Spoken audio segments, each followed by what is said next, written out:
De retour dans Jam Talk, où aujourd'hui on reçoit Philippe Allen, membre du collectif des stocks à mines, qui va nous présenter le projet d'enfouissement des déchets du gouvernement dans les anciennes mines de potasse de Wittelsheim dans le Haut-Rhin. Donc bonjour Philippe, est-ce que tu pourrais, s'il te plaît, nous faire un petit résumé de la situation actuelle et de l'historique du projet?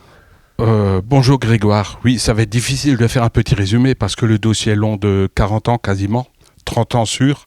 Mais dans les grandes lignes, les mines de potasse d'Alsace devaient, à plus ou moins longue échéance, fermer. Ils arrêtaient d'extraire les potasses. Et donc, pour une reconversion du site, ils avaient proposé de stocker des déchets toxiques dans les mines et créer un pôle environnemental où, à plus ou moins longue échéance, ils devaient embaucher une centaine de personnes en collaboration avec l'université de Mulhouse pour essayer de retraiter tous ces déchets. Et en fait, donc, ils ont commencé à faire les premières études dans les années 90 et les premiers déchets ont été descendus en 99. Et est arrivé ce qui ne devait jamais arriver. Il y a eu un incendie en 2002. Et cet incendie s'est consumé pendant 2 mois parce qu'ils ne savaient pas du tout éteindre le feu. C'était à 550 mètres sous terre. Et, et donc, suite à cet incendie, ils ont fermé les mines de potasse déjà, tout le site a été fermé, et ils ont arrêté de stocker des déchets. Donc ces déchets sont, ce que pensent la plupart des gens, c'est que les déchets sont stockés dans les galeries des mines abandonnées. Or c'est faux. Ils ont creusé des nouvelles galeries, 25 mètres sous les galeries de mines, où on stockait les déchets. Et Michel Barnier, ministre de l'Environnement dans les années 1992, a sorti un décret de réversibilité des déchets. Donc normalement, ces déchets devaient être stockés pour 30 ans et devaient être réversibles. Or, il s'avère que cette réversibilité a été oubliée. Et surtout, l'incendie ne devait jamais arriver. Le projet était aussi de stocker 320 000 tonnes de déchets. Et comme il y a eu un incendie, ils ont descendu 44 000 tonnes. Et on se pose aussi la question de pourquoi l'incendie. Et tout simplement parce qu'ils ont descendu des déchets qui n'étaient pas homologués, qui sortaient d'une usine de produits phytosanitaires du côté de Tours qui a cramé. Et ils ont mis les déchets au fond de la mine et tout ça, ça s'est consumé et ça a cramé. Donc il y a un bloc qui est complètement fermé, tout a fondu dedans, tous les déchets, on ne peut plus y toucher. Enfin, c'est ce qu'ils disent. Et donc en 2002, il y a eu cet incendie. Et suite à cet incendie, il y a eu une centaine d'études qui ont été faites jusqu'à ce jour. Et en 2010, s'est créé le collectif des stocks à mines. Le collectif des stocks à mines, c'est un collectif d'associations environnementales, comme Alsace Nature, la plus connue, mais d'autres petites assos du secteur aussi, de syndicats et des assos de consommateurs comme la CLCV. Et donc on s'est réunis pour essayer de faire pression pour qu'ils ressortent ces déchets. Alors naturellement, les habitants nous disent « mais pourquoi sortir les déchets ?» Mais tout simplement, là en bas, on ne peut pas les contrôler. Dans 20 ans, 30 ans, 50 ans, 100 ans, ces déchets, on ne pourra plus les contrôler, on ne pourra plus voir ce qui se passe. Et de nombreuses expertises disaient très clairement que alors la mine est le stockage est 550 mètres sous terre et au-dessus il y a la plus grande nappe phréatique d'Europe. Une nappe phréatique qui contient en gros 35 milliards de mètres cubes d'eau et qui alimente 8 millions d'habitants, français, allemands, suisses et même jusqu'en Belgique. Donc quelque part, on ne peut pas accepter que ces déchets restent sous cette nappe phréatique. Et naturellement, les habitants ils disent « ouais mais c'est dessous la nappe, l'eau ne remonte pas ».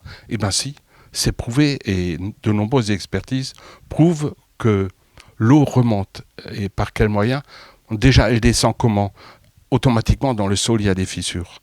Et ensuite, dans ces mines de potasse, ils ont dû faire des gaines de ventilation.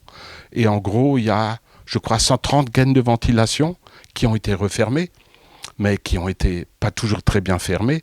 Et il s'avère que l'eau descend toujours jusqu'au fond de la mine. Et donc déjà, il y a un grand problème. Ces déchets vont se mélanger à l'eau et on ne connaît pas du tout comment l'eau salée et tous ces déchets chimiques, en l'occurrence cyanure, arsenic pour les plus connus, vont se mélanger et ce que ça va donner comme soupe. Et ensuite, le BRGM en 97 a dit que les mines, Ils ont creusé des galeries et ils disent que les galeries se referment d'environ 1 cm par an. Or, il s'avère qu'ils se ferment d'environ 3 à 5 cm par an. Alors imagine, les galeries sont remplies d'eau avec tous ces produits chimiques et la fermeture des galeries, le resserrement des galeries, la convergence des cloisons des galeries, ça fait comme un effet seringue et ça repousse l'eau vers le haut. Et ça, c'est prouvé, ça a été déjà prouvé à plusieurs reprises et l'expertise du BRGM le dit très clairement. Donc quelque part, cette eau va remonter dans cette nappe phréatique. Et nous, ce qu'on demande, c'est de déstocker tous ces déchets, tout simplement parce qu'au-dessus, il y a l'eau, un bien commun qui alimente en eau potable 8 millions d'habitants, et ensuite, pas que ça, il y a aussi l'agriculture consomme de l'eau, et pour plein de choses, il y a besoin de l'eau. Et donc la lutte de Destocamine, c'est tout simplement remonter les déchets, les déstocker, et les stocker en surface, les conditionner correctement pour pouvoir les surveiller. Et pour, à plus ou moins longue échéance, trouver un moyen de les retraiter. D'accord, donc la difficulté là au niveau de la lutte, si je comprends bien, c'est que le gouvernement est farouchement opposé au fait de ressortir les déchets, notamment parce qu'il n'y a pas d'autres solutions, pas d'alternatives proposées à l'heure actuelle au niveau officiel.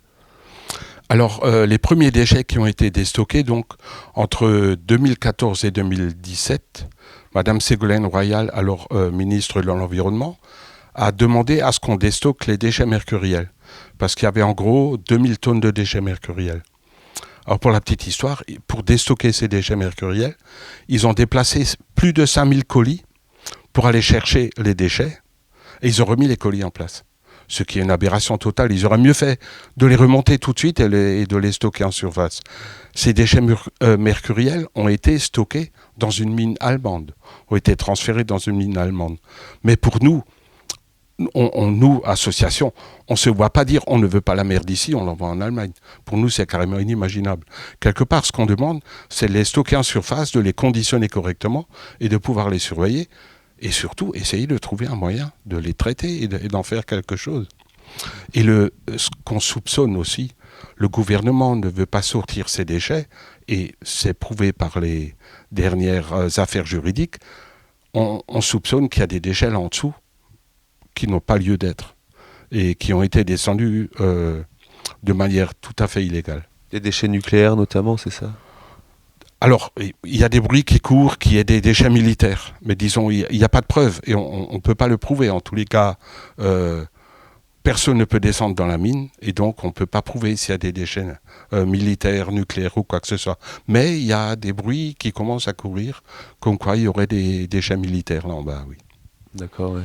Parce que le tribunal de Strasbourg a récemment ordonné le début d'une enquête justement pour connaître la nature de ces déchets, et il semblerait que ça ait provoqué une accélération du côté du gouvernement pour la bétonisation du lieu, pour que justement on ne puisse pas en mener cette enquête à terme.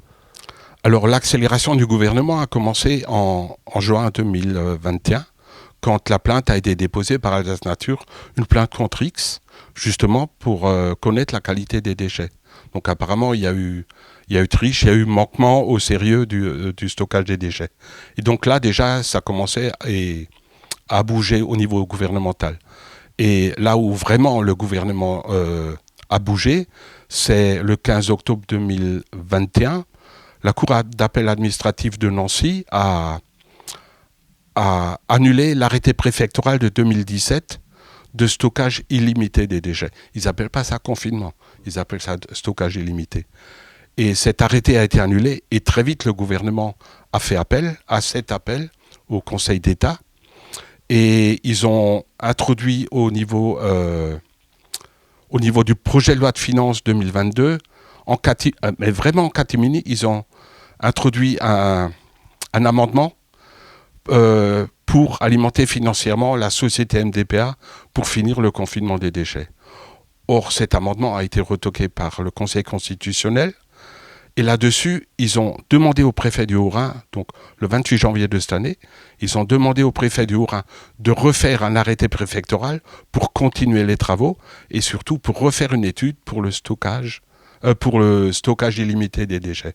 Donc, si tu veux, c'est plusieurs tunnels et ce qu'ils vont faire, ils vont mettre des bouchons dans les galeries adjacentes avec toujours la possibilité de déstocker les déchets. Et ils attendent la fin de l'étude pour complètement verrouiller le site. Et la fin de cette étude, donc, elle est imminente, si j'ai bien compris. C'est pour ça que la mobilisation reprend de l'ampleur à l'heure actuelle. Je pense qu'elle n'a pas encore commencé, cette étude. Elle n'a pas encore commencé. C'est la société MDPA qui a été missionnée par le préfet donc le 28 janvier. Et si elle a commencé, c'est tout récent. C'est tout récent. D'accord. Et donc, parce que l'objectif notamment de notre émission, c'est de savoir comment les gens qui la regardent, qu'ils ou elles soient situés à Saint-Dié ou Nancy ou Strasbourg, disons pas forcément directement à côté des mines, mais pourtant concernés, puisque l'eau potable, comme tu le disais, elle atteint 8 millions de personnes. Donc, il y a des lieux où on n'est pas à proximité de la mine, mais on est pourtant à proximité de l'eau contaminée par les déchets, potentiellement contaminée. Comment nous, qui ne sommes pas sur place, on peut contribuer justement à cette lutte et au fait de ne pas avoir un stockage illimité et scellé des déchets sous la nappe? Alors la lutte est très difficile parce que ce sont des déchets qui sont enfouis au fond d'une mine. Il y a déjà des gens qui nous ont proposé de faire une ZAD, comme à Bure, mais c'est pas possible. Tu ne peux pas aller au fond de la mine et faire une ZAD pour qu'ils sortent les déchets. On a déjà pensé de bloquer le site. Bloquer le site, il y a des chevalements. Tu montes sur les chevalements, tu bloques le site. Mais l'État va te dire, bah oui, vous voyez, vous bloquez le site, on ne peut pas sortir les déchets. Donc ce qui reste, nous, ce qu'on fait, c'est essayer de faire la pression sur les politiques transfrontalières aussi. On a quand même le Conseil Rhénan, qui est un conseil d'élus français, allemands, suisses, qui a plusieurs fois écrit au gouvernement, qui a plusieurs fois écrit au président de la République pour demander la sortie des déchets.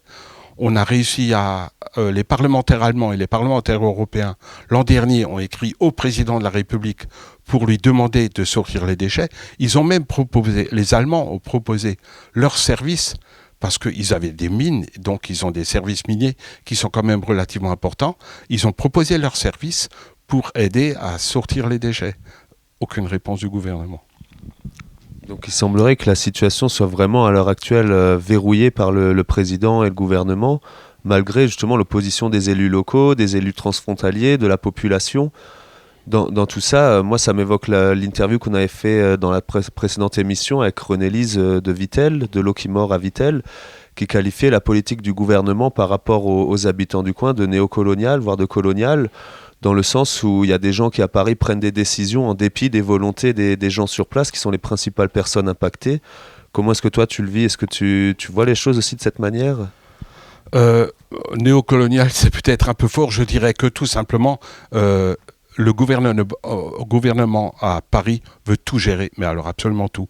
Et surtout le déni de ne pas écouter ni les élus, ni les parlementaires. C'est ça qui est grave. Tous les parlementaires alsaciens, tous les élus alsaciens, conseil départemental, conseil d'Alsace, conseil régional de Grand Est, ils sont pour le déstockage.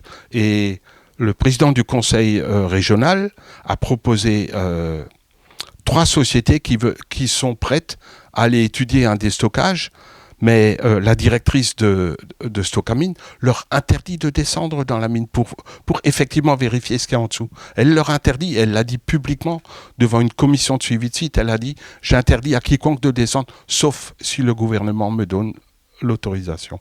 Et le président de la région du conseil d'Alsace a proposé d'être maître d'ouvrage dans le déstockage des déchets. Pas de nouvelles non plus.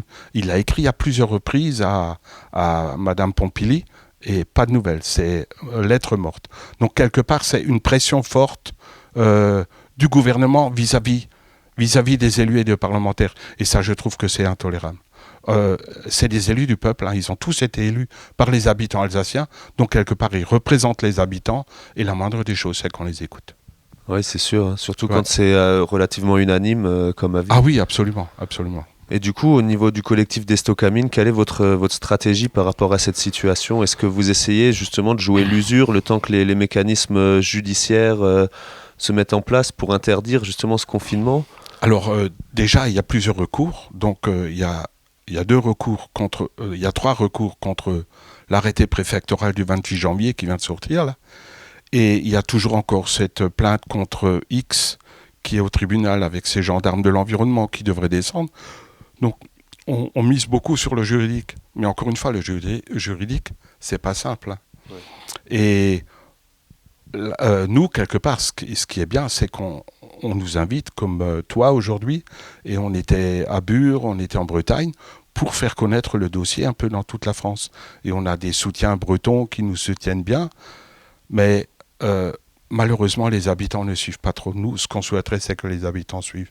Et après, de temps en temps, on fait des actions, comme en septembre, on a bloqué le site pendant une matinée complète, et la presse régionale et nationale nous a bien suivis. Parce que le même jour, en fait, c'était vraiment un hasard, le Conseil rhénan a sorti un appel au président de la République, justement pour sortir les déchets. Donc c'était une journée, pour nous c'était très important parce que la presse nationale nous a suivis, mais pour le moment, disons, la pression des citoyens sera la meilleure. Et là, les citoyens en ce moment, c'est avec la pandémie, avec tout ce qui se passe, les citoyens ne bougent pas trop, malheureusement. D'accord. Donc il n'y a qu'une solution, c'est de sensibiliser le monde associatif, le monde environnemental et surtout, comme tu disais, comme fait René Lise, la gestion de l'eau est un bien commun.